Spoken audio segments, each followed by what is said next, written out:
We get two cum shots in this movie, and I'm pretty sure our first one from an 11-year-old boy. Wow. So that's the territory that we're in today. And Unwatchables first, everyone. If you're listening to this, then the episode hasn't been taken off of Anchor just yet. Yeah. If you're listening to this and not watching it, you can't see that I am standing next to a little glass wizard.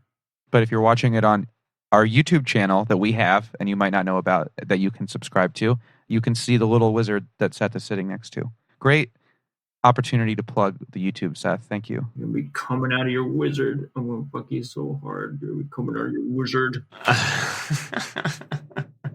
Oh, see who can do their best impression. Oh, I'm going to fuck you so hard. Oh, come out your ears. I hope this is what they played at Seymour Hoffman's like memorial. Yeah, I think so. When they were like going through his reel of clips, it was all just like, oh, I'm going to fuck your... come out your ears. Mm-hmm. That's what really made his mom cry. Regardless of where this movie stacks up, like quality-wise in the Unwatchables canon, I feel like us having to talk about this movie is kind of a low point. It's a low point? Yeah, like, I could normally edit out someone doing an impression of Philip Seymour Hoffman talking about cum, and now that's all going to be in because that's what we're talking about. It's the topic, yeah. Yeah. I wonder if his now that his son Cooper is having real success as an actor, like when he goes back and watches these movies, when's like the first time that he sees him in Happiness, or is he still on Patch Adams? Yeah, his mom's keeping him from that. Watch The Master and be confused somewhere. I like to think that Cooper Hoffman was at the premiere of Happiness. I don't actually know how old he is. He might not have been born yet. Oh, man. It's a movie about kids. It's a kid's movie. In like the Larry Clark sense. No, this is a Todd Solondz joint. Oh, it sure is. Can you send the intro to me and I can do it in the Todd Solondz voice? Does he have a voice?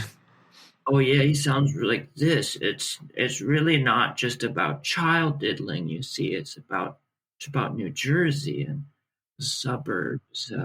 It's really. See, I was picturing like a real heavy New Jersey accent. Of like, no, it's really about where we all come from. Bro, we are all kinds of people here. They're all doing crazy things to each other. Sometimes you want to do crazy things to people. Hey, I'm gonna fuck you till you come out your ears.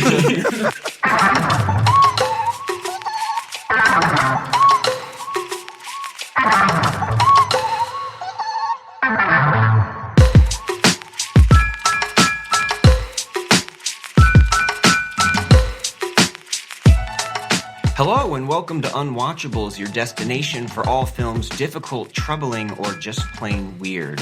I'm Marc Dottavio. I'm Seth Troyer. And today we're discussing two films by notorious misanthrope Todd Solondz, including 1998's controversial tale of sexual dysfunction, Happiness, and 2004's experimental abortion drama, Palindromes.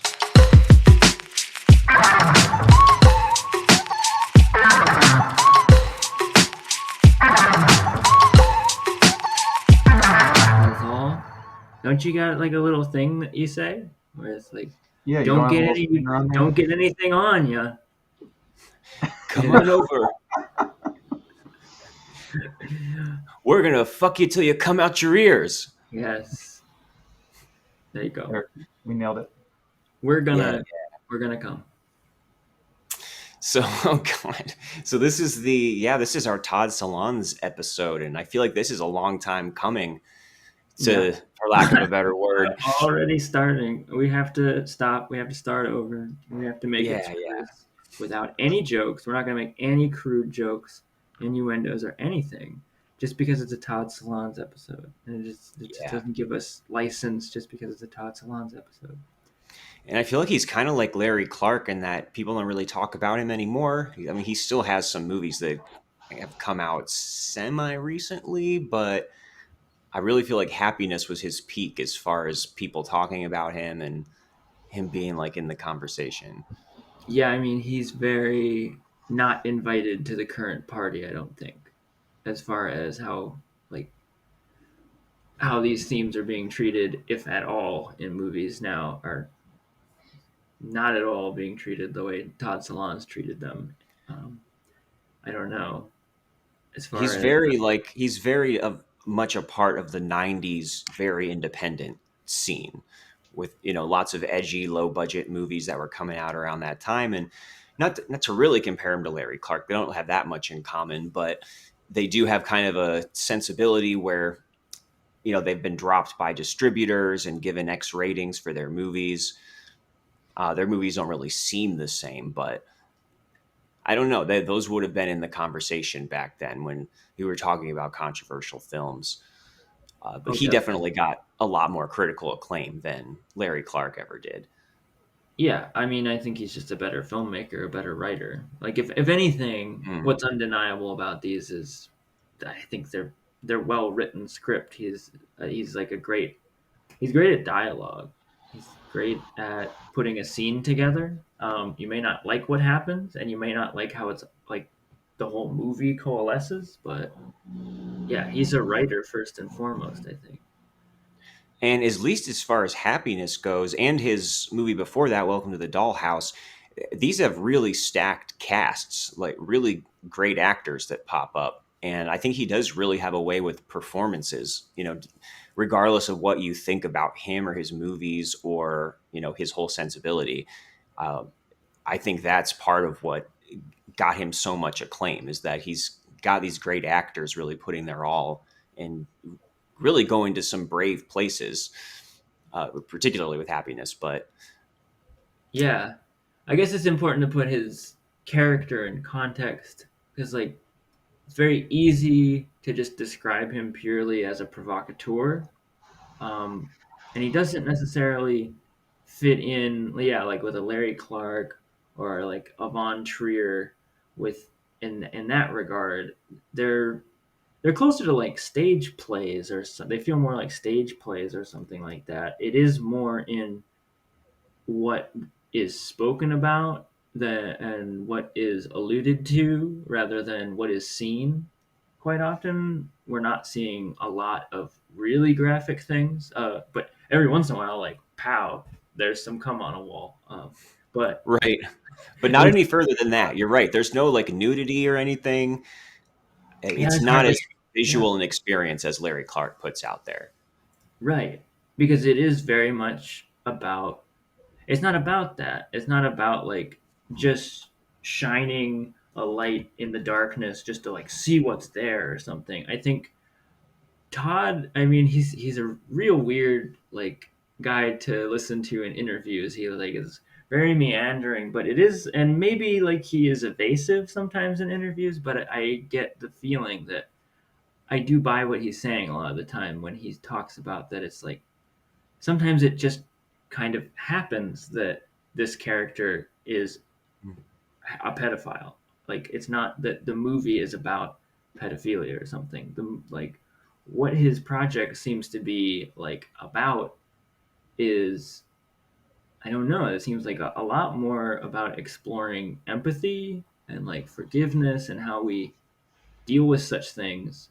He just chooses like the most extreme like versions of like these situations which like yeah and like a typical like movie like this is like kind of stage play like kind of just uh ensemble of characters, families, interconnected families having squabbles and things. It would just be like, okay, we're ruminating on forgiveness, we're ruminating on like can we forgive our father, can we like do all this because but it would be like something like maybe the worst is like he cheated on mom or something like that. But here it's again like every character has like the most extreme thing that is like still like quite often like a gray area and difficult for us to just say like, oh yeah, we should just forgive everybody, oh yeah, like we're all just people trying to make it through or something.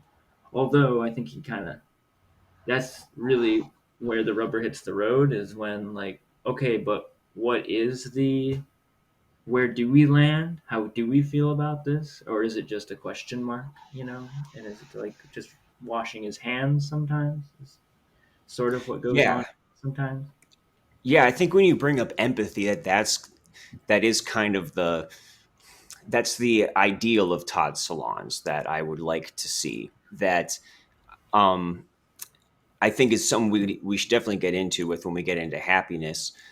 But for a little background for him, he is a New Jersey filmmaker. Most of his films take place in New Jersey, like around the suburbs. And his big breakthrough was Welcome to the Garden Dollhouse. State. He made Garden State.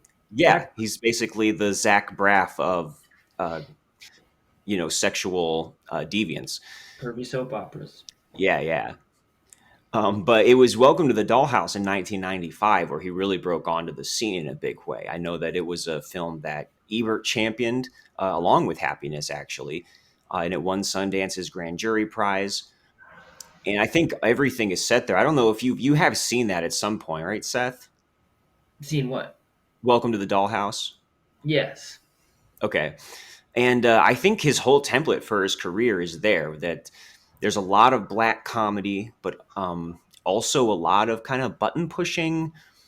And depending on your point of view, this kind of irony and seeing kind of how much misfortune and cruelty can be piled on to certain characters. Because we have this young girl named Dawn Wiener who is going to school, and everyone makes fun of her there, viciously.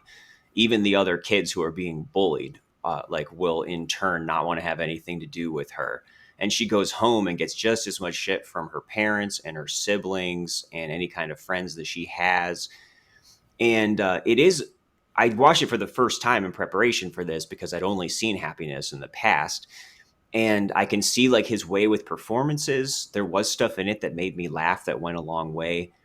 And there was, kind of this view of the main character, Dawn, who, even though she is constantly being shit on, she does have this own potential in herself for thoughtlessness and cruelty to some of her other friends. And so on one hand, that's kind of a humanizing thing.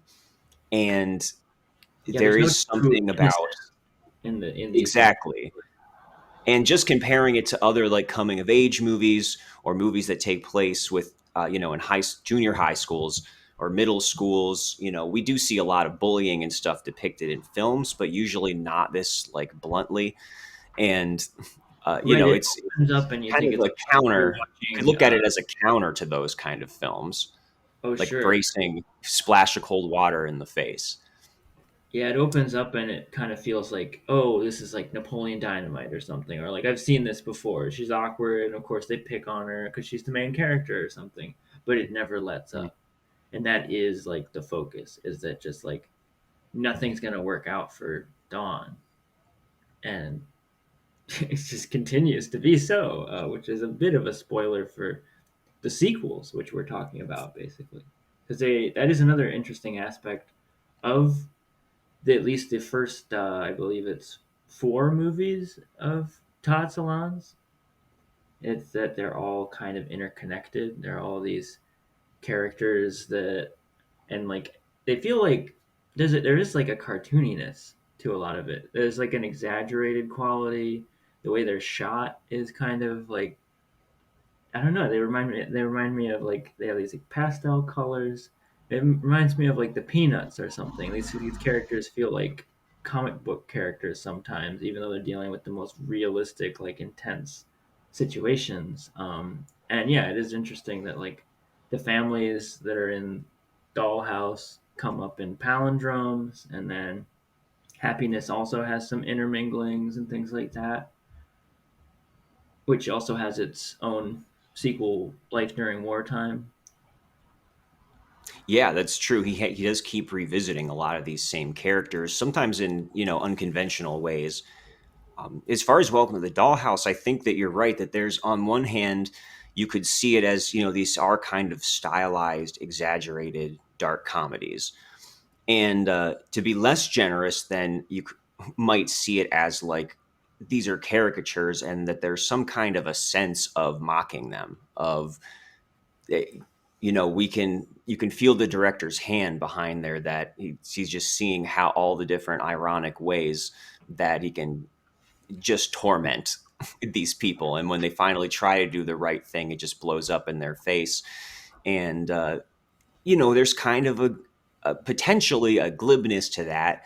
I think my main struggle with Welcome to the Dollhouse was that, where I admired a lot about the comedy and certain things that I think were kind of bracing or shocking in the right way.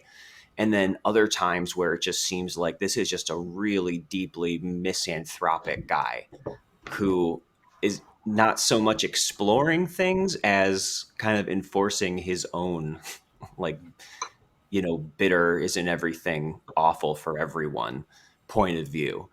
And that's my central like struggle with him, is how he weighs those two elements in pretty much all these movies, but particularly Dollhouse and Happiness.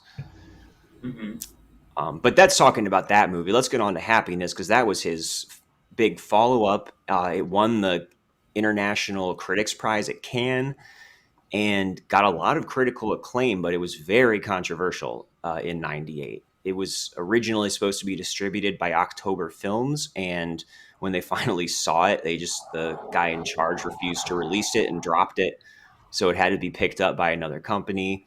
That's fair. Sundance actually rejected it, the ones who gave the grand jury prize to Dollhouse. And not only that, it was slapped with an NC-17 rating when it came out, which especially in the 90s was like a kiss of death, just like what happened to kids. And so they decided to release it unrated and create like a new distribution arm to get it out there. And so there's another similarity with Larry Clark.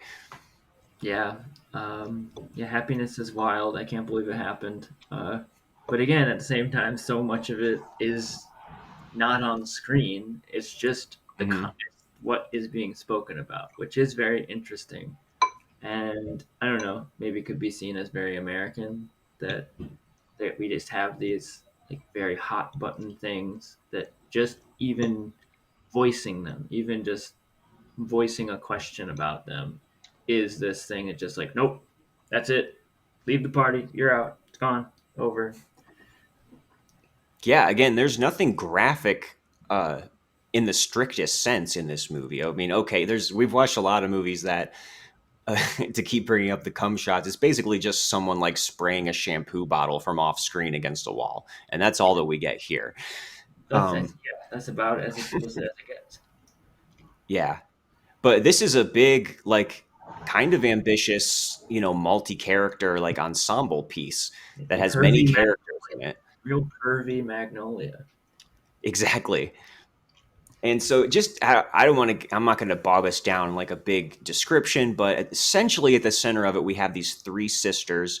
We have Joy, who is kind of this perpetually put upon, woman who's entering her 30s and has no romantic luck. And everyone in her family looks down on her and thinks that she's a loser.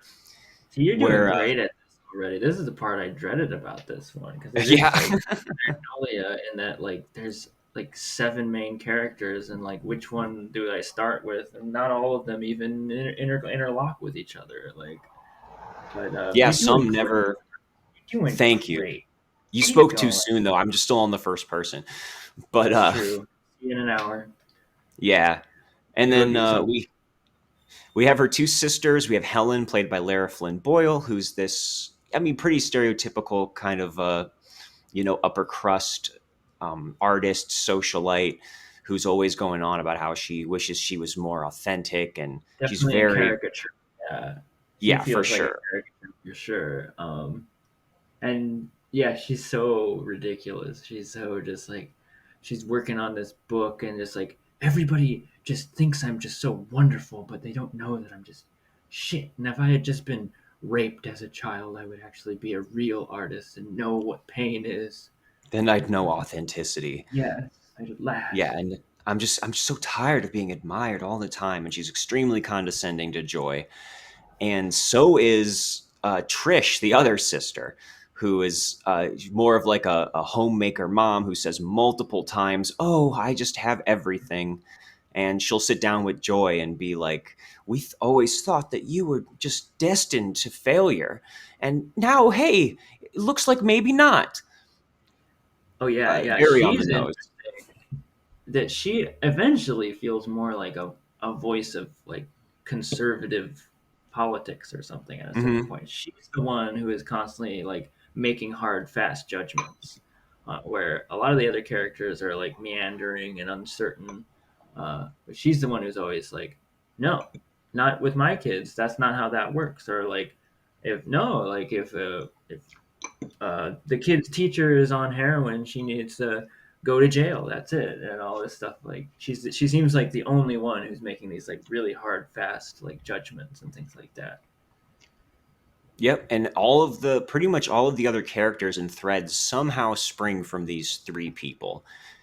And I would say it's probably through the Lara Flynn Boyle character, whose neighbor is Philip Seymour Hoffman, in one of his earliest roles, where he gives what I don't. It's kind of like a prototypical lonely schlub role that he would kind of play again different times, even though his range was much wider than that. He still is this guy who just makes like obscene phone calls to many different characters in the movie. That's who we've been mocking this entire time with all of his dirty things that he says on the phone. And I mean, again, there's so many things. Like he ends up contacting Helen and they eventually interact, but also his neighbor Christina shows up, who's kind of this, frumpy, down on her luck, lonely woman who kind of is showing interest in this just really slimy, uncomfortable, muttering sex maniac. Yeah, the flip side is like, well, yeah, but you could like just go out with this normal lady down the hall. Like, Mm-hmm. if you're just so fucking lonely and disturbed and horny to the point where you have to call strangers in the phone book that you just need to berate them, saying like you're gonna fuck them so hard they're gonna come out of their ears and stuff. Just like maybe you could just like go on a date sometime. Like, and he just like constantly is just like Mm-hmm. she's there and he just is constantly like ignoring her. And of course, yeah, like you said, his whole thing with the one sister who is preoccupied about how no one gets how shitty and ridiculous she is. She gets a call from him being like, "You are fucking nothing. You think you're something, and you are fucking nothing, and I'll fuck you right now." And she thinks that's exactly what she needed to hear, and she is like totally in love with this voice on the other end of the phone. So she needs to find him, which is really hilarious to me. Yeah, and that's basically that end of things. Joy has all of her own little adventures, which are all pretty much extended things where just more and more bad things constantly happen to her. Like we get the opening scene with her and John Lovitz, where she basically has just broken up with him, and he just lashes out at her One of very the bitterly. It's a favorite opening of mine. I think it's a really intense, effective opening because it just starts with um, Joy looking at basically the camera and just being like, "Are you okay? You all right?" Because she just and we slowly realize that they're at a restaurant, and what we didn't see, where we just came in was right after she dumped him, basically. Um, and they're both just like trying to smooth it over, and like it's not working, and he's she's just like, let's just change the subject, like, oh, and then he gives her this wonderful little like I mean, I love John Lovitz. I haven't seen him in enough things. He's like an SNL person, right? Yeah, and he's really good in this. He doesn't have a lot of big movie roles or anything, but I've always found him funny. I wish there was And more here of he's a him, little more dramatic. Yeah. because yeah, this is one of the first things where he has like this whole like rant at the end once it finally explodes after she like does Joy does the like thing where she's just like, it's good that we had this talk, we can before things got too serious, And he gives and her this lovely gift too that was yes, specifically made for her, and she is so touched by it and says that it means so much to her and she will no, it keep it doesn't. forever. And then he No, you won't. snatches it back. He says, "This is for the woman that I love, and you're shit, and you'll always be shit." And And it's another moment of, I don't know if you want to say cartooniness or like even like mystical feeling in this, where it almost feels like this is the beginning for Joy's like downfall, which he's like put a curse on her or something, like with this speech, because Mhm. like from then on it just for some reason, which is like sort of her arc, which I think is interesting, that she's like, while she's a little flailing, she's trying to like figure herself out, and her sisters give her a hard time. Really, she's just like kind of ditzy, kind of hippie, and she's just like, why does bad thing? Why do bad things happen? Like maybe like everybody's seeing this as being so complicated and dark, but I'm gonna go in there and it's gonna be fine. And she just at every turn she like sees that things are more complicated and gets shit on, um, with for seemingly having good intentions. Like sort of that seems to Mhm. be like the arc of that, where it's even if you go into just because you go into things with good intentions doesn't mean that you're not going to get shit on, basically. Yeah, and I'm not sure really what else to take away from her arc, and maybe that gets into this tension that I always have with his movies of the ones that I've seen, is that she is kind of there to be the butt of all of these jokes eventually, Mm. and you know the thing is she is the most relatable of the sisters for sure, and one of the more relatable people in the film just because she is so hapless and vulnerable. But he still throws in us watching her play a terrible song poorly on the acoustic guitar. It's not So I that I bad. did it Cute was pretty song. bad. It's written by Michael Stipe of the REMs. How dare you? I guess the I way mean, that she it's does it, I don't designed to know. be a little hokey, yeah. Yeah, Tony, put the song in here, and then this will be a good place to end to splice that in. Oh, it'll be in Um, here. yeah, so I did, but you're right. It is the same song that Michael Stipe sings over the end credits, but it seems almost unrecognizable. Like it took me a while to even realize it was the same song.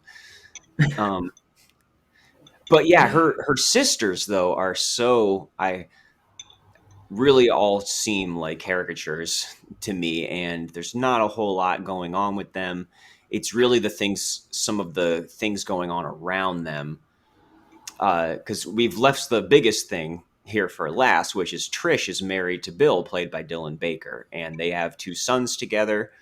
And True. Bill, we quickly learn, is a pedophile, and Boom, not just boom. a pedophile, but one who drugs and rapes two of his son's friends. His son, who is also an 11-year-old and presumably in his range of attraction. And I think when this movie got NC-17 ratings and people freaked out about it, I think we can trace it all back to his character, right? Mm-hmm. Yeah, I mean, even beyond that, his arc immediately starts really intense because the first part is him. You're seeing that he's a psychiatrist, or a counselor for Philip Seymour Hoffman's character, is Mhm. just like talking about how horny and lonely he is, and then very soon after that, we get the his character, the therapist with his therapist, who's who's like recounting this dream that we see, which is also something that just like, oh my god, in 2022, like just doing flippantly you could never do, which is this scene of him going into a park with a machine gun and mowing people down, Mhm. and with like nice music in the background because it's like it's sort of his dream fantasy or something, which is I think is a great scene to show. It's an extreme scene, but it's a great scene to show like what Todd is sort of what it's like to watch a Todd movie because it feels Leave It to Beaver, which a lot of the settings and characters feel like sitcom characters or something, and then all of a sudden one of them has a gun and starts mowing down people, like, and that's sort of the trajectory, the feeling sometimes. Yeah, there's especially when it goes to Bill and Trish's family, there's this really ironic use of this corny, idyllic music on the soundtrack. And that kind of, for me, is lumped along with the stuff that it makes everything a little bit too jokey, where Oh, I it's love very that. The pointedly falsetto ironic that he's playing that, and he's like, "Yeah, but let me show you how depraved I can get," and contrast it with this "Leave It to Beaver," music and look. See, for me, it Um, just established a lot of those like elements. Just establish that this is not. It is a riff on the real world, but it's not the real world. It is like some sort of contrivance of sitcom reality, like in the way that we think reality is, but it's not, right? And it's being like attacked sort of by outside forces, which is what I mean, it's like in a way it's like a cartoony version of how things really are, because it's like we keep on thinking things are just like happy-go-lucky, and then yeah, all of a sudden you're mowed down in the park or something. Yeah, I mean, maybe it's just replacing one exaggeration with another because it's taking like a happy sitcom kind of fakeness, but then also showing us something that is almost just as artificial in how mean and depraved it all is. Whether it's Joy constantly having the rug pulled out from under her, um, or the characters being kind of thin, or the most horrific things that you could imagine happening underneath the surface. But I don't want to necessarily bring all that into the conversation about this character because uh, I don't know this stuff with the Dylan Baker.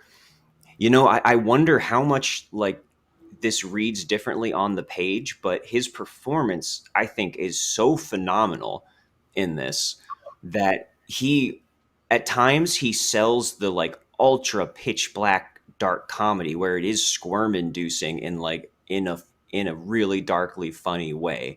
And then there's other times where just the way he plays it, whether it's there on the page or not, it makes this like brutal tragedy. And anytime that anything having to do with his story was on screen, I mean, I was riveted and kind of sick to my stomach, but it is so unflinching in a way that I think I can't think of any other movie that would approach a topic like this, like so bluntly and with humor. And I was totally like absorbed during all of those scenes.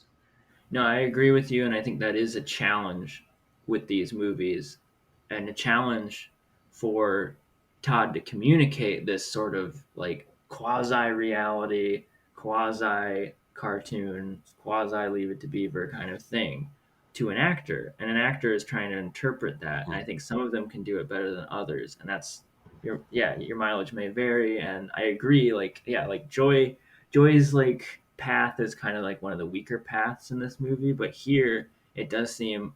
I think it's Dylan's performance and him Mhm. interpreting, really getting what was going on here, and like how to do it, when to go this way, when to go that way. He's just like in total control of it. Yeah, it makes the word brave seem like way overused when people talk about performances, but to take on this kind of role and for him to say the kind of things that he says, and we just have this whole like farcical scene almost where he's drugging his whole family and then trying to find something that the little boy will eat so that he can pass out and then rape him. And He's there's like bringing this him things, and tension he's in like, his "No, face. I don't want to eat any ice Ugh. cream." And it's like, "Well, what can I put the drugs in that you'll eat?"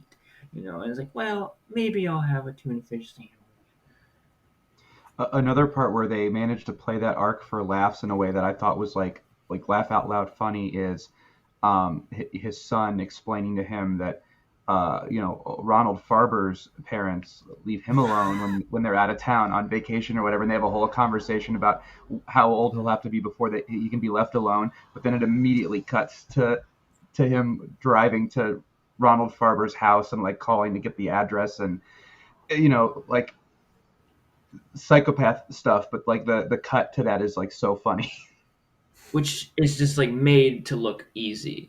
That's probably like the darkest point, like one of the darkest points in the movie is that like now it's not even he's just going to this kid's house that he knows is alone, and like we know what he's going to do, but it's still like this moment of laughter, in the way it's all portrayed. And I love I'm glad you brought up the discussions with his son, Oh my which God. are sort of like those are sort of like base camp for his whole journey. He like they always go back to these man to man discussions with Beaver and Dad, basically, which is the boy and the therapist, and it's all about the boy coming to him with sex questions about like Ronald Farber says that his dick is like 10 inches long or something like that, and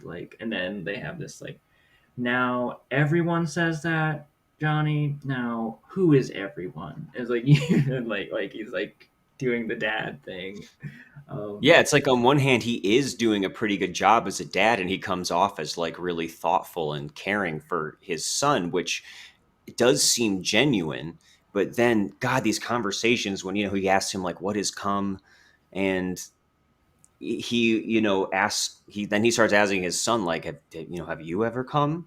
And at one point, he's like at the end of the conversation, he goes, do you want me to show you? And the kid's like, oh, no. And I'm like just releasing a big exhale. And like he keeps going in to a point where it looks like it's going to get weird. And then it somehow backs off. Yeah. Those scenes are so excruciating. Right. Cause it's like writing this line where like, oh, he's like, in one way, he's being like a sex positive father who's just like, I'm glad you brought this to me. Masturbation is very normal. Like this is very normal. That's very normal. It's okay that you're doing it. But then you're like, oh yeah, I forgot. This is the guy that just ran out and jacked off to these teen idol magazines and stuff. It's like, oh shit. And the risk, right, is that this maybe by using this for like dark comedy, that it's trivializing the topic. But it doesn't really seem that way to me. And especially because we do get moments like this scene where Bill is in bed with his wife and she's like almost completely asleep. And he's just asking her, do you really love me? And he says that I'm sick. And you can see how just completely tortured and miserable he is. And that scene really moved me. And she has no idea what he's talking about. She's barely even awake. She says, go get a Tylenol. Yeah. But he is allowed this moment, and that's where I see actual empathy coming through, where I don't always with his films or characters, but I did see it for him, and I did see it to an extent with Philip Seymour Hoffman's character. And once again, I think that's a big part of that is how amazing of an actor Philip Seymour Hoffman is. So he gets a lot less to work with than Dylan Baker does. His character doesn't have that much of an arc, but he takes something that could have just been this monosyllabic like slug, and you do end up getting something kind of occasionally moving during his story with this other kind of outcast, down on her luck woman, even though of course we learn that she has a secret too that kind of flips things on its head, and again is kind of played for laughs, but they at least are briefly allowed kind of a sweet ending where he's finally rejected by Lara Flynn Boyle and he shows up at her place and they just lay down in bed next to each other, not embracing or anything, but it does seem like so funny. They just sit there and it's like this long take where you watch his hand like slowly moving towards her, and then she's like, this isn't working after like all the build up and everything. Right. Another scene that's just like perfectly paced and played by the actors. That is funny. And I think it has a little bit to do, I mean, it's a little example, but another thing that has a little bit to do with like, there's a fantasy in our heads and there's like the way things are in our heads. And then you get there and like in reality, it's, rubber hits the road and it's not what you thought it was. Yeah, so I think besides Dylan Baker's arc, that the stuff with Philip Seymour Hoffman and his neighbor, I think that works the best as like dark comedy. There were lots of points in that where I laughed. The twist that happens with her, she's collecting money for this doorman who was murdered, and then she tells a story that he like assaulted her sexually. Pedro, yeah. And then she snaps his neck, and now she's been disposing of his body piece by piece and keeping him in her freezer, which, again, like you said, it's taken things like to this huge extreme, but it is kind of funny to see Seymour Hoffman reacting to that when we think that he's the only one with the big problems. Right. And So yeah, those to me were the strong points of the movie, which made it so frustrating for me when this is a long movie. This is like 2 hours and 20 minutes, and it gives a lot of time to all these different characters. And we'll switch from this scene where I am just like riveted with Dylan Baker, and then we go and spend time with the mother and father of these three sisters, played by Luis Lasser and Ben Gazzara, and they're like an older couple who are getting a divorce, and their whole story to me is just like tepid and dull and kind of like Very almost like boring. kind of a cut rate Woody Allen, like late period Woody Allen. That's good to And bring up. It's like Todd at his worst is when he just feels like mhm, he's like kind of falling into like a Woody Allen New York, like what does it all mean thing. I don't really care about that, and that does happen there. Although I do think like yeah, like the most interesting part of that arc is like the father who is just like he's unfeeling. He can't feel anything anymore. He feels like he's not in love. He doesn't want a divorce, but he doesn't love his wife anymore and all that, which is an interesting idea, but it doesn't go anywhere. Which I guess by design it can't go anywhere. But yeah, the whole yeah, stuff with the mom and yeah, it just kind of falls flat and is dwarfed by like what's the crazy pillars of Philip and Dylan in this movie. yeah, the whiplash is crazy between those parts because it'll be all of a sudden it's just like this movie becomes almost tedious for the Yeah, in next that like way, 20 it's not minutes. it's not Magnolia. In that way, there's Yeah, a it's the same with Joy. Joy is like yeah. Joy starts out strong, but then once it starts to become like this whole like romantic comedy for a second about her and this Russian man, Played by it's Jared just Harris, who I had no idea that was him till I looked this up. From Mad Men, he plays Lane Price. He was in Chernobyl. He's this British yes. actor. And I was like, I've seen this movie a couple times, and I had no idea he was Vlad. That's wild to me. Which yeah, that whole thing is like really dumb and weird. It's like where does it land? It lands on like her break. Her whole thing is like there's people that are striking against teaching English to foreigners or something like that because they're not getting benefits. And she's like, why can't you see through the it's more important than benefits. It's about helping people. And then at the end, like she kind of gets shit on by this Russian guy who she lets into her life. And then like the arc is like, He just well, steals her now I shit. have more sympathy for the strikers. And it's just like, okay, she's a little now she's just kind of like jaded or something, or like what, like also kind of like weird like racial thing going on there. Not the I don't know. It's white people against white people, but at the same time, it is this weird sort of like I don't know, like I don't know if I should trust these foreigners. Like real Well, like yeah, and it is this Russian guy. I mean, is as much of a character as anybody else, and he has a wife with a black eye, and yeah, the whole thing is just kind of iffy. There's so many different movies like packed into this, yeah and and you mentioned the like design of things, and that is kind of what it feels to me is that there's too much determination in this, where every arc is kind of set up to land in this big punchline that's like a joke on the character, whether it's even when Christina comes into the obscene phone caller's house for the first time, and there's like this moment between them where he passes out and she's laying on top of him, and there's some sort of like heat generated between them, and then he runs up and goes and vomits in the toilet and then screams for her to get out.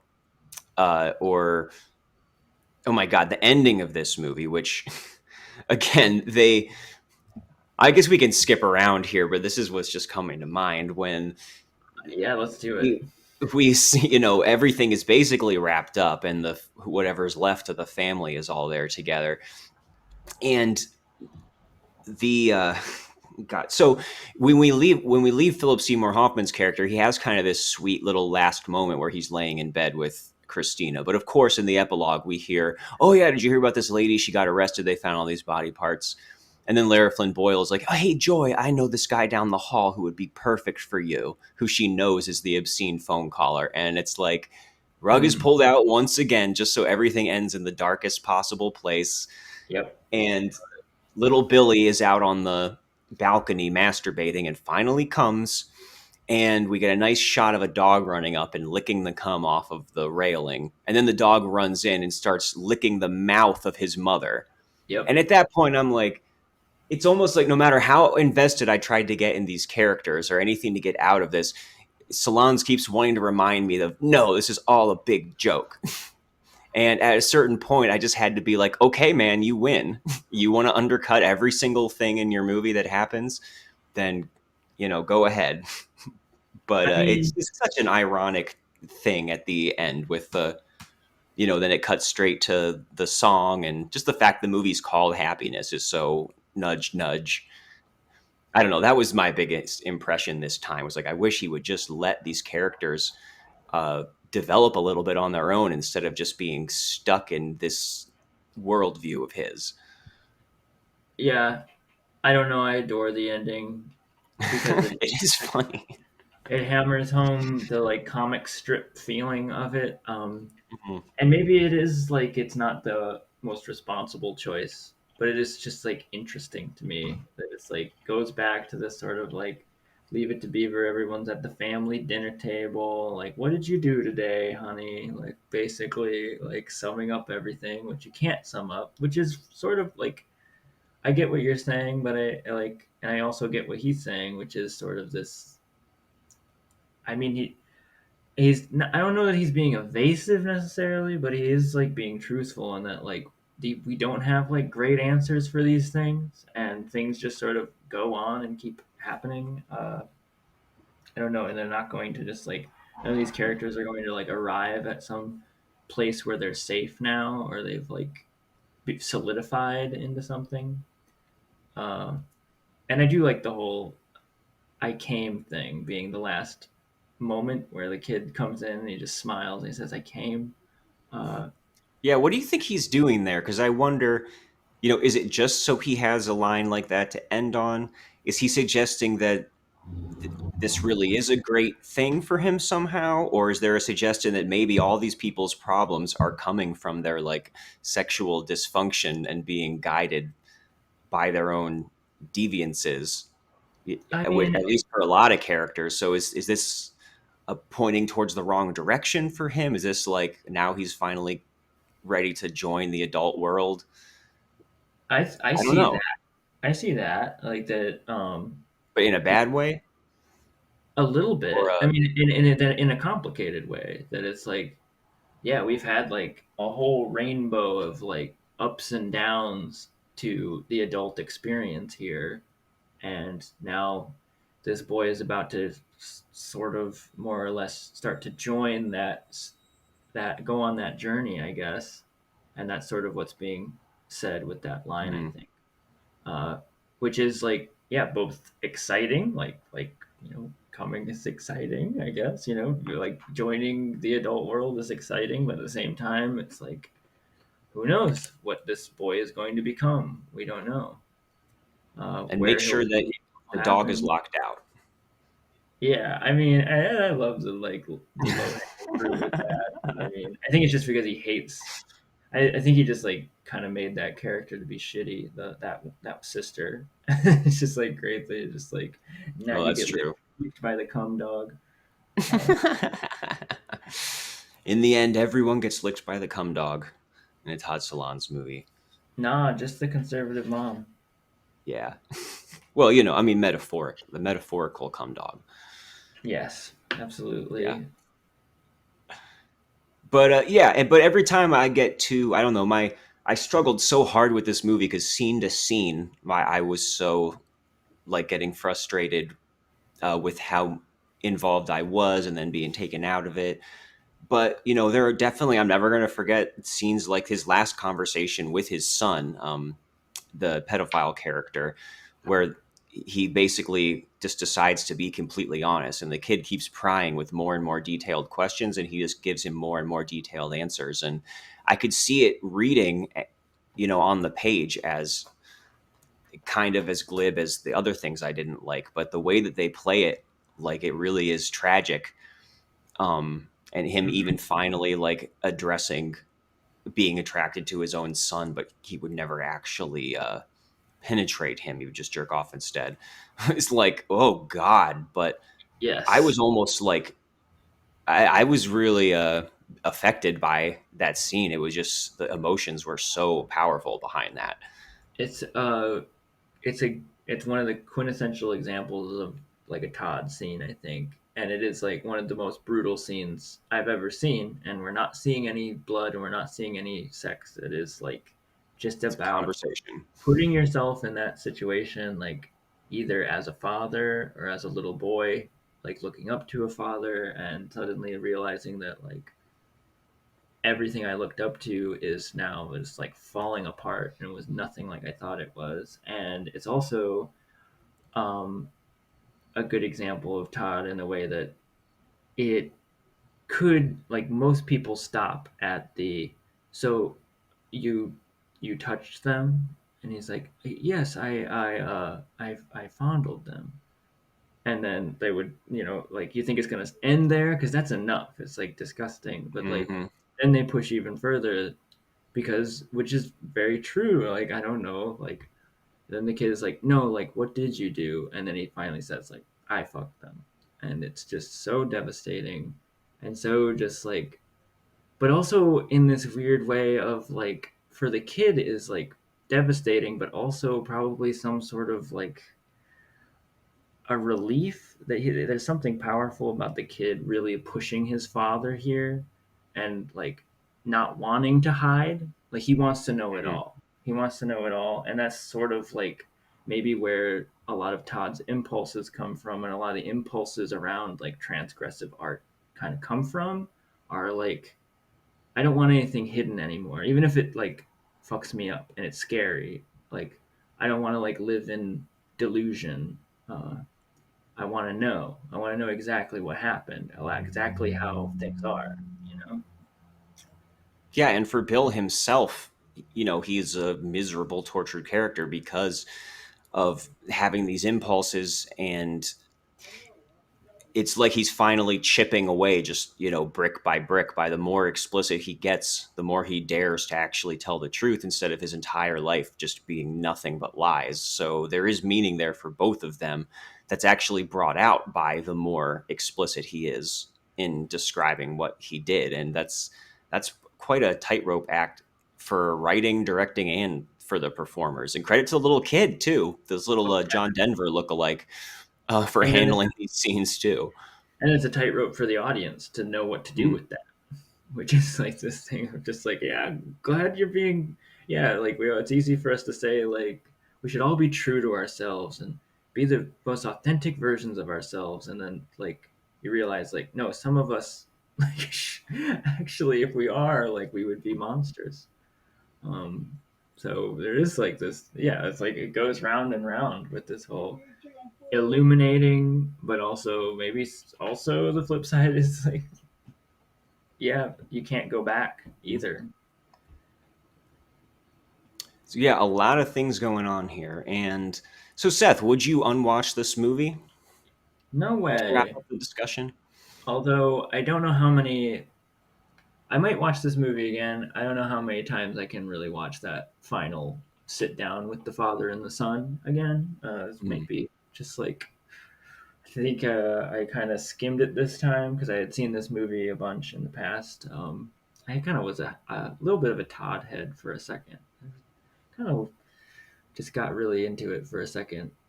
Just partially because I was into transgressive stuff, and partially just because I really got into this like little weird cartoony world that they're in. But yeah, I don't know how many times I can see that scene again.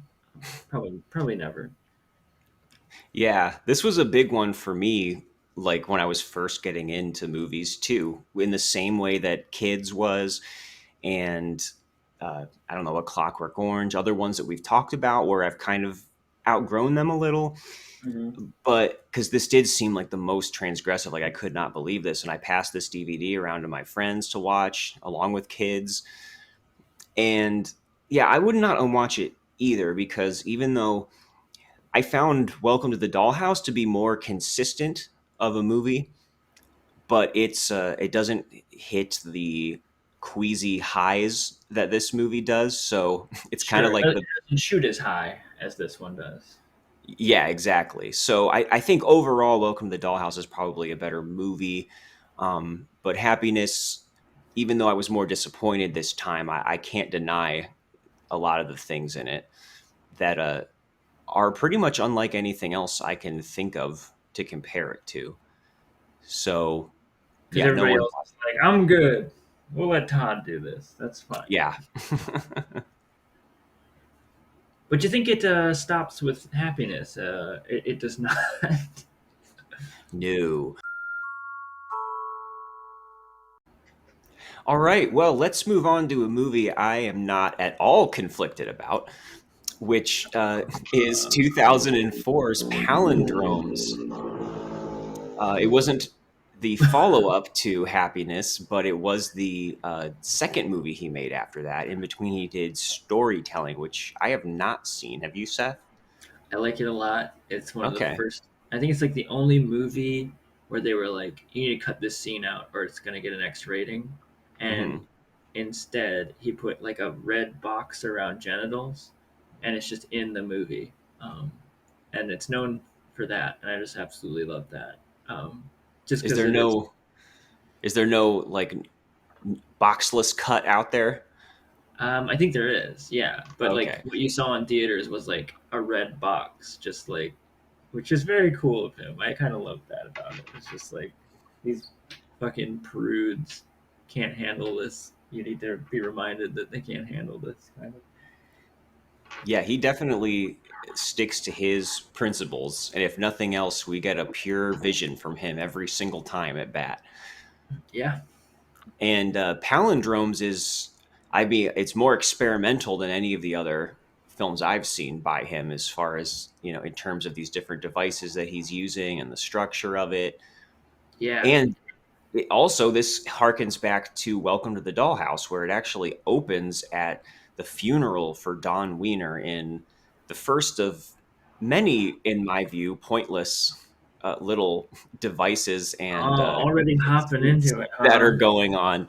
But for some reason, this movie is connected to the Wiener saga only Yeah. tangentially. This is we start at her funeral and we see like the brother character from that movie giving a eulogy for her, but all it is a launching Oh, I point to love meet. Mark. I'm a big fan of Mark Wiener. he is he's who I picture Solondz, like what he looks like and sounds like. I imagine.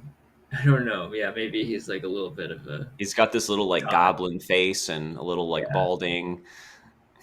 And but really this is a story about a little girl and her mother, played by Ellen Barkin, who really wants to have a baby, and that's the jumping off point. That the only connection as far as this being about Don Wiener is her saying, "Oh, I don't want to end up having killed myself like Don Wiener when she found out that she was pregnant. Yeah, this one I is want to have a baby." definitely uh, Todd going off the deep end and going for broke, and having a lot of confidence. I think on after happiness and storytelling was also a relative success. I think, um, Mhm. but still in the world of like what he's usually doing, which is still like maybe it was like heightened in happiness and storytelling, and even in Welcome to the Dollhouse, but here things go a lot more into borderline like John Waters cartooniness, like just how like pushing every element to the darkest extent, and also taking them to surreal levels where the whole thing about this, the main character is played by 9 or 8 or 9 character actors, I think um, 8. who just all have, they're all playing the same character, which is a 13-year-old girl named Aviva who wants to have a baby, and that's just like her pure little desire that she wants throughout all of this. But she's played by like characters who are like clearly, visibly not 13 quite often, like different races. I, yeah, I don't know, different ages. I think it's interesting. It's a Yeah, weird. every sequence. is different. And there's a Yes. bunch of different just white female child actors, but then we do get one young black girl, one older, like larger black girl, and very, very briefly a boy, which is over like before it even starts, which is very strange to me. Uh, Mm-hmm. and then finally by Jennifer Jason Leigh, like who's I love just And in they're all general. still wearing like clothes that like look like they don't fit them because they would be for a 13-year-old girl who actually is wearing clothes that are maybe like a little too tight for her to begin with. Like even the younger actors are like, I don't know. Mhm. It's kind of like a funny little detail. And I introduced this as an abortion drama, which isn't totally accurate because that's a part of it. That so she has a Oh, mother played by Ellen Barkin, and simplification. she tells her mother that she really wants to have a baby, and then she gets a friend from like I don't know, a family friend or something, their boy. She gets to impregnate her in in an awkward, stilted sex scene, uh, basically like film like everything else in this movie, and she You're tells her already mom just that like she's filtering pregnant. your little opinions. No, Like this is all objective you're like, plot analysis. yes, I don't think Uh, so. anyways, she tells her mom she's pregnant, and her mom convinces her, even though she wants nothing more than to have this baby, to have an abortion. And she makes a lot of a very well reasoned kind of typical pro choice argument about how you're too young, this will wreck your life, and everything. And she does convince her to get the abortion.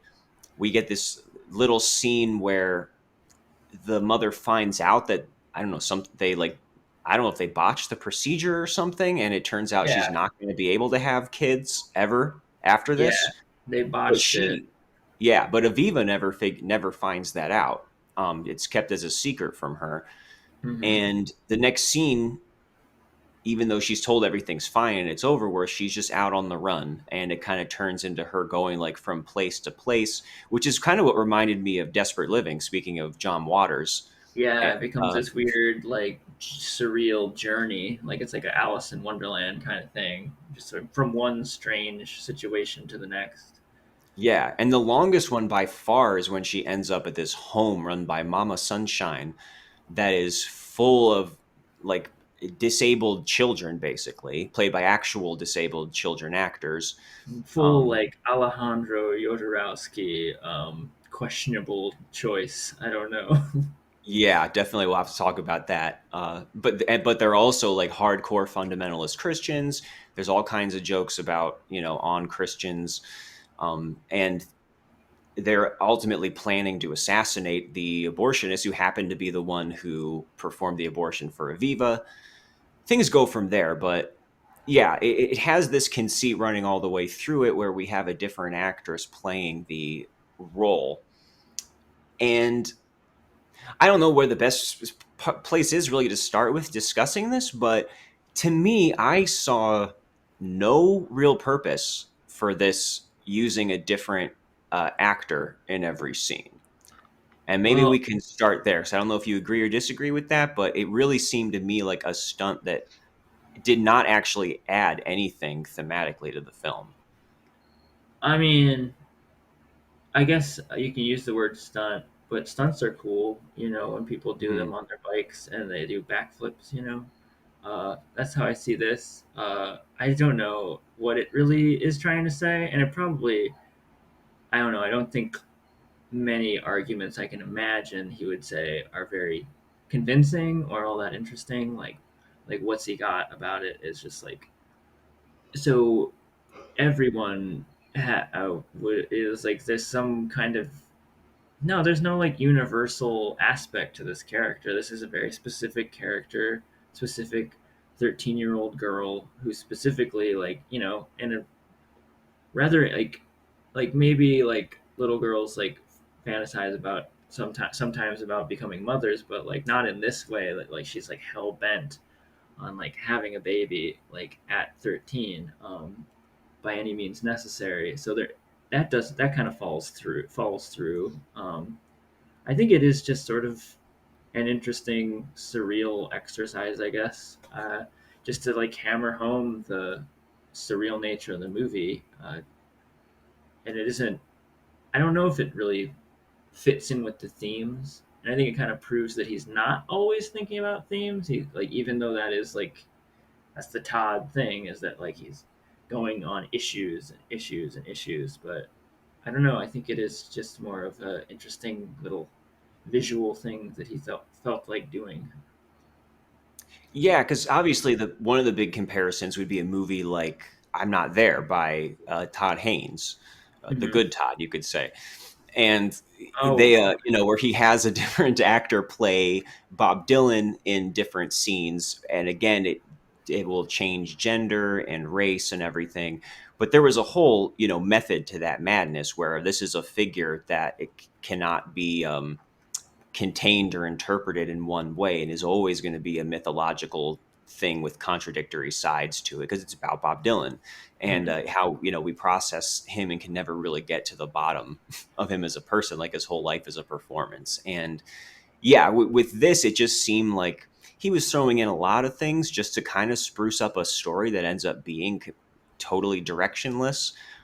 And it's so It is the most interesting part of the movie, I think, and it right. doesn't really need much. Because yeah, I would agree that it probably is just it's more just like a film experiment, not much to do Mhm. with the issue. Yeah, it is more just like we have preconceived notions about okay, if Harrison Ford is cast as Indiana Jones, it's gonna be Harrison Ford the entire movie, um, which it is like I don't know, it's interesting to fight against those and try different things because yeah, I don't know, I kind of like that sense of experimentalism. Zooms. Yeah, and to me it's kind of the same thing with having all of these like returning characters and references to Welcome to the Dollhouse. It was still like, okay, it's something to keep my attention, but I don't see what this possibly adds, whether you've seen or not seen the movie. And even the whole idea of palindromes, which it's called Palindromes. Aviva, the main character's name, is a palindrome, and there's two other just totally random characters of all of them who have a palindromic name like Bob or Otto. But Hmm. I also didn't see any significance to that.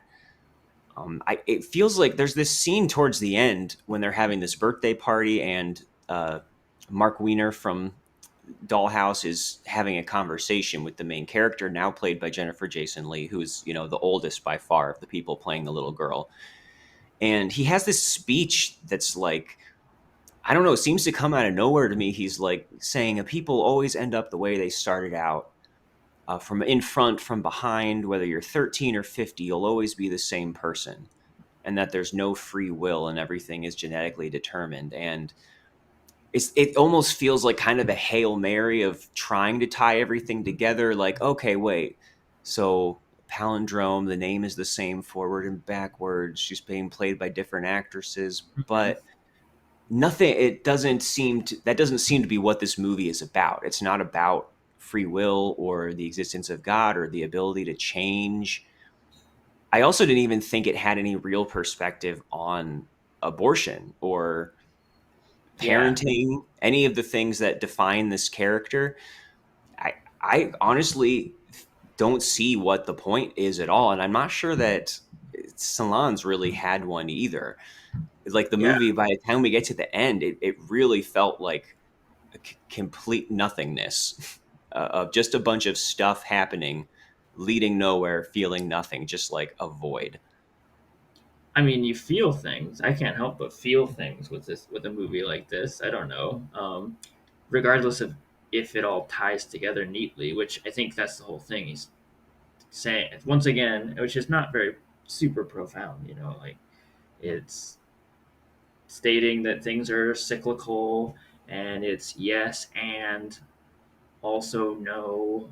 Uh, he's trying to state that it's lots of nihilism, I think, going on.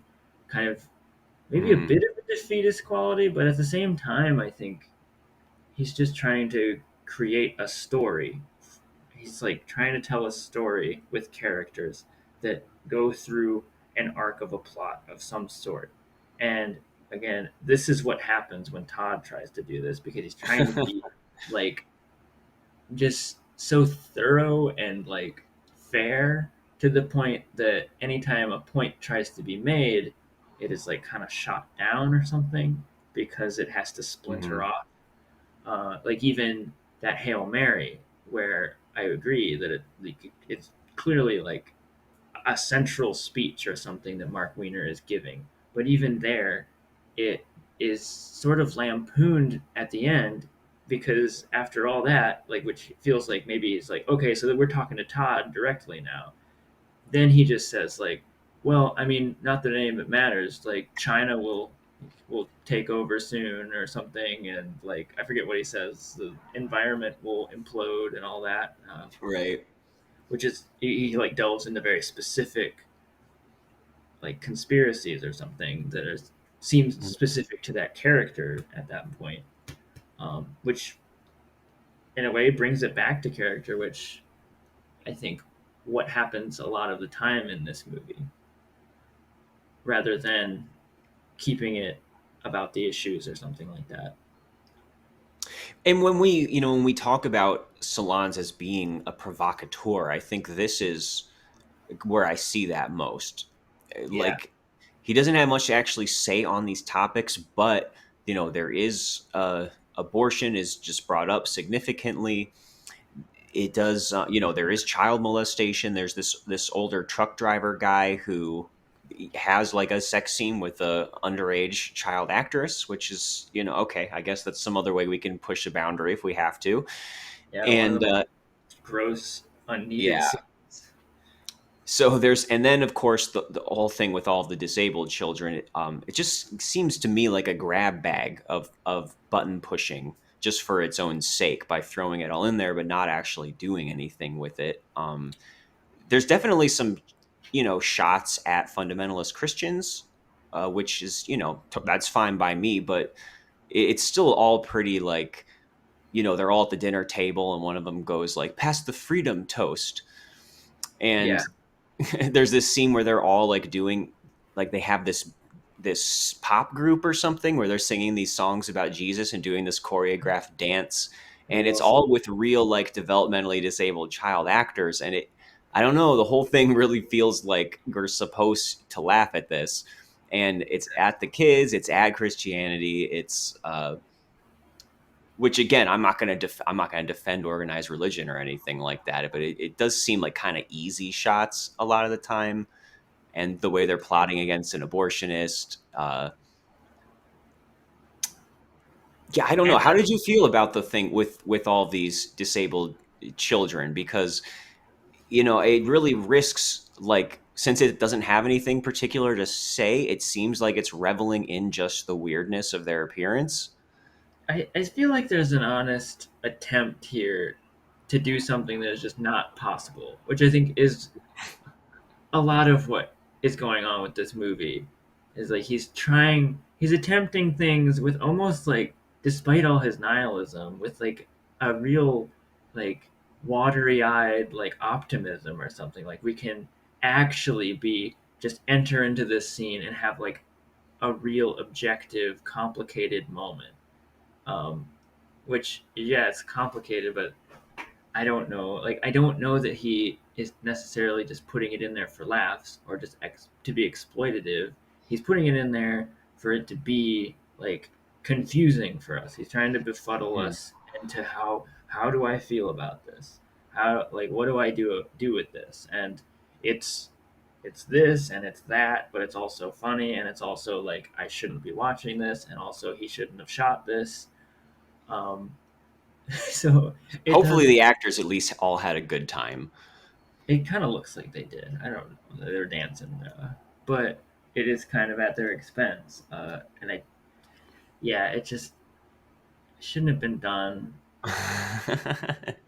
Yeah, I mean, if it's not mockery, and I don't know if it's necessarily that, it is definitely he's using the aesthetic of their appearance to try and make us uncomfortable in some way, and it's hard for me to tell what the point of that is, except just to try to make us uncomfortable.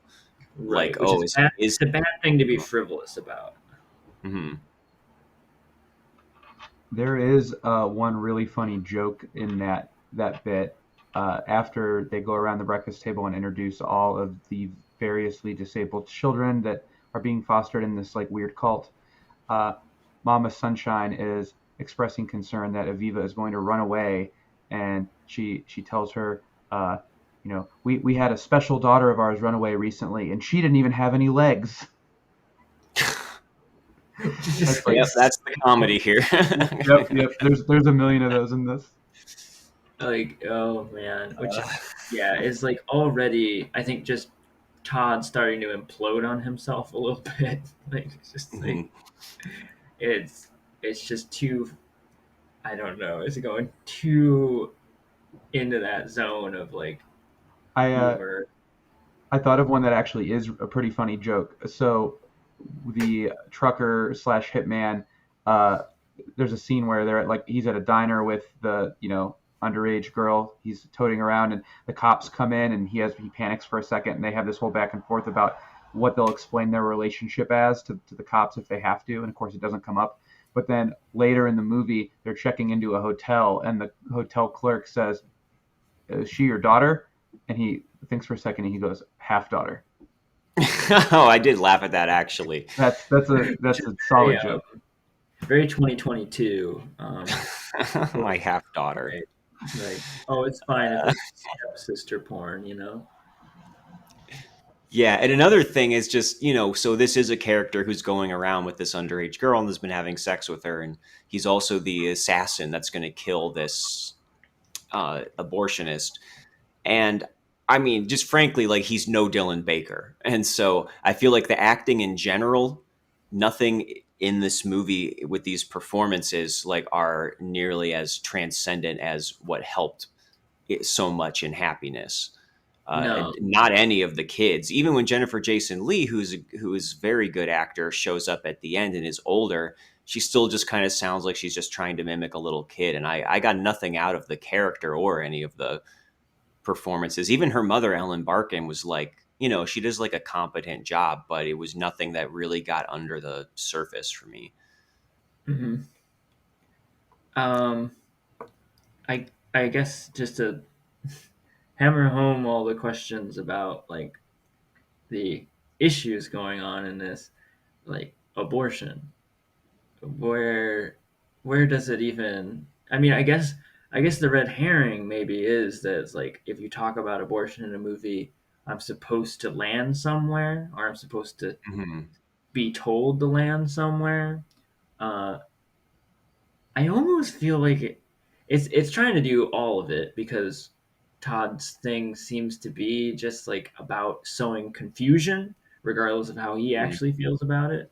But it almost feels like more often than not, like the movie is really pushing, and maybe that's interesting in a way, that it's like I'm just used to it the other direction. Well, it is dangerous to do the other direction, the opposite, which is sort of like, it does spend a lot of time like showing you kids like that are disabled, and like trying to like make lots of arguments, spends a lot of time making arguments like against abortion, which is like just bizarre to be subjected to in a movie that is apparently coming from like a leftward place, for lack of a better word. Yeah, I wish he would have ran with even that, because that would have been interesting. I think of a movie like Citizen Ruth that is about abortion and doesn't give any easy answers. It doesn't let anyone off the hook, even though it clearly is like not giving you a message that it should be legal or that it should be illegal. Like, it's definitely not coming from that place, but it's kind of equal opportunity in satirizing all the opportunists who latch on to both sides, and how things are never as easy when you try to make a story out of something for a person who has their own selfish things going on. I mean, I love that movie. I think that's a great example of treating the topic in like a complicated and, again, uncomfortable and boundary pushing kind of way. But that is funny and doesn't necessarily, it's not a tract in one direction or the other. And this isn't either, but Yeah. also it just makes me wonder just what is the point of any of this. Yeah, its Um, arguments for like abortion are also kind of like confusing and like kind of clumsy too. Like that, what am I supposed to see? Am I supposed to see like the disabled children and be like, oh, if only they were all killed, or something? It's just like, which is just like an argument your grandma would make to you or something. Like just, which is yeah, just and then instead, not at they're all what painted we're as talking this like about. cult of We're talking super about Christians too. abortion. Yeah. So yeah, it throws a lot of stuff out there. And trying to like rub our noses in the fact that there's these aborted fetuses in the trash that they find at one point and stuff, which is just like a weird, like, again, like what is he really trying to do there if he is in fact, unless he does, like, I don't know, like that almost points to me that he has like some reservations or something like that, Hmm. and he isn't sure about how he feels about abortion. Yeah, and how any of that applies to uh, different actors being used throughout the whole film, or palindromes, or any of that stuff is, I don't know, beyond me. And it also, I would say it has the it's a similar to the happiness ending in that it Hmm. has this like ironic last line, but it's just like, first of all, the final sequence is just meandering and like doesn't make it, just doesn't do anything for anybody, even me who has some like holdouts for this movie as being just like a weird experience. But like then it just ends on her looking at the camera after like she had sex and being like, now I'm gonna have a baby, and then like saying that, just which is just ironic because like, oh, we as an audience member know that she can't have babies because of the botched abortion, and which is just like a silly like plot loophole like joke, and doesn't have anything to do with like whether or not abortion is good or bad, or whether or not like people, all the Todd things. It has nothing to do with any of the Todd things in this movie, or other movies. It's just a little plot. Haha! Remember that little scene from the earlier part of the movie? She's wrong. Yeah, it's really weird that she never finds out about that, so she never grapples with that. She never even grapples with having had the abortion. She just sets off on the road, and you never hear her like feelings about it or anything. Mm-hmm. At first it seems like she wants the truck driver to impregnate her, but then when she ends up at Mama Sunshine's house, she doesn't seem to want or care about any of that anymore. And when she finally sets off with the same truck driver to go assassinate that abortionist, they have like, she seems more concerned with being in love with him or something, and not having anything to do with having a child. So the Yes. thread kind of gets lost there too. And it's like, it's weird that he brings these things up and then doesn't do anything with them. Yeah. But I mean, the pointless nature to a lot of this, and I think some of it is by design, is both what's kind of like interesting about it being just like a blunt, weird experience to weather uh, as a movie rather than a movie to like figure out. I find like that's interesting on one end, but on the other end, like especially from a 2022 perspective, that's just like hard to ignore for myself, is just seeing a rather centrist artist, or an artist trying to attempt to be rather like center of just being like, oh, I'm just an artist caught in the middle and I'm just proposing the issues to you, and now you guys have to figure it out. I don't have to figure it out. I get paid to just like make fucking movies, and make you tell us guys don't something, think about it. Todd. That's You your figure job. it out. Exactly, which You're the is artist. Make some art. exactly, which is always the danger of being an artist. I think you can think that because that's your role, you don't have to make a decision, which I think we've that's been a big part of the time that we're in, is no one can just go through life anymore with just like blinders on. You kind of, we are faced constantly now with, how do you feel about this? How do you really feel about this? Are you going to allow yourself to be a part of this, be associated with this person or that person?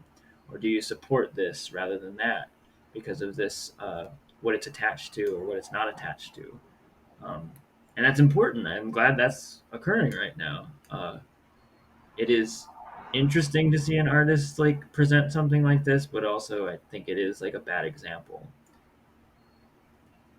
It makes me wonder if, maybe he kind of got everything that he had to offer out in his first couple of films, and the fact that his, last couple films you really haven't really heard that much about, and Yeah. he's kind of fallen by the wayside, is maybe he did just kind of run out of things to say, and he did have kind of a limited thing that he was good at. This one is interesting in a purely aesthetic way to me.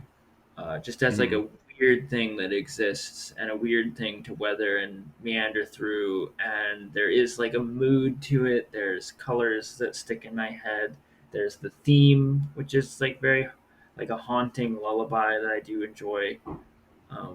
But beyond that, it doesn't have much. And after this, his movies do get worse and worse.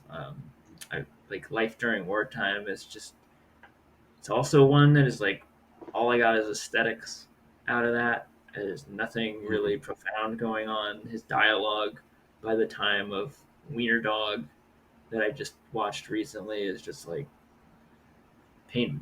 It feels like paint by numbers, no longer like anyone trying to really push things or push that. Not even like pushing the envelope as far as content anymore, really. I don't know. Maybe him and Larry Clark share like a duplex now or something, and just kind of hang out and talk Yeah. about the old days. And how Although at they're just least he like didn't. painted into a corner. Yeah. Well, at least his started and fade quite as quickly as Larry Clark's did, and I think he had more to offer initially, for sure. Sure. And But no one wants to be compared to Larry Clark, so I'll stop doing that. yeah. I'll be a little Yeah. more generous here. But okay, yes, all right. Since you went first last time, fortunately, I think I would unwatch this movie. I found it so pointless that I kind of hated it, and not that there's nothing of interest going on, but I think I would put that in that small pile where, yeah, if I wouldn't unwatch this, then what would I unwatch? But I don't know. Where do you land? That's pretty fair. And I think I've never really talked to anyone about this movie, and this discussion has kind of illuminated it a little bit because it is like lots of people have seen Happiness, but Palindromes is this weird like jumping the shark moment. And it's just, unless you're really invested in figuring out who this Todd Solondz person is, you probably will never watch it. But I do think it's. I agree that it is pointless in a lot of places, but I do enjoy, again, from an aesthetic perspective, like certain things that are going on that are just like things that my eyes are bouncing around and hitting, and just like little ideas that pop into my head because of it here and there, and things like that. But none of it really ties together. Sure, I love this dream sequence that is in there. Huckleberry, I think, is the chapter title, where just like she's played like by a little boy, and she hops into a Fisher Price boat and just floats down the river in the boat, and there's like lambs on the shore, and it reminds me of Night of the Hunter. I think it's like a Hmm. pretty little scene, which I don't know, it goes a long way sometimes for me, but yeah, it is mostly a pointless exercise and doesn't really do much. I wouldn't unwatch it. Yeah, maybe there's a little nostalgia for me having been into this when I was like discovering weird movies in high school, and it was what it is to me now, I guess. At that point, I didn't really have anything deep to say about the movie, and I don't think the movie now that I've watched it again has anything deep to say. It was just a weird thing, a weird little swamp to wander around in. And if you do want to see it, I mean, good luck finding it, anyways. This was like not available anywhere. I'm sure there's some, under the radar website you can check it out in, or maybe order a DVD. But you kids these days, you drive me I don't know, crazy. man. You go to the library. You go to the library. No, that's true. That's true. There's got to be some like weathered copy in there with fingerprint smudges all over it. Yeah, it is a gross box. Yeah. Yeah. You have to not touch it very much.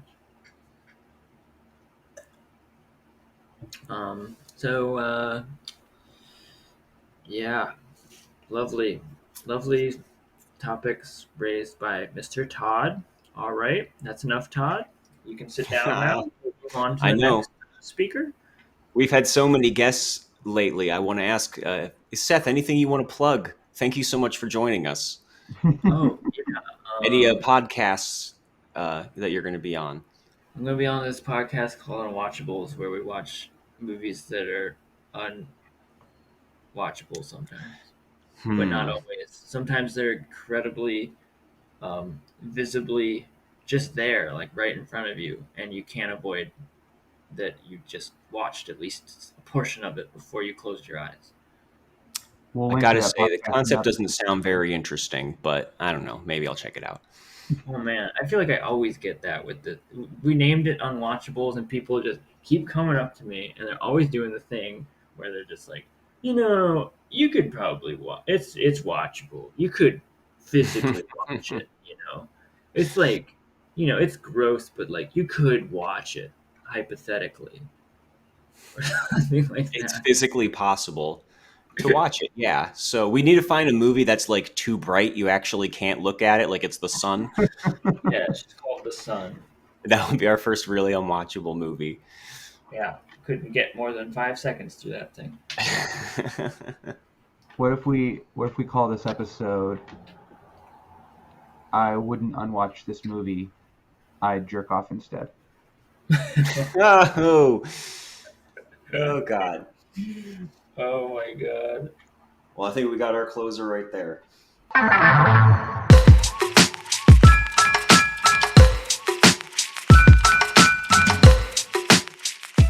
Unwatchables is produced by Tony Scarpitti, hosted by me, Marc Dottavio, and Seth Troyer, with artwork by Micah Kraus.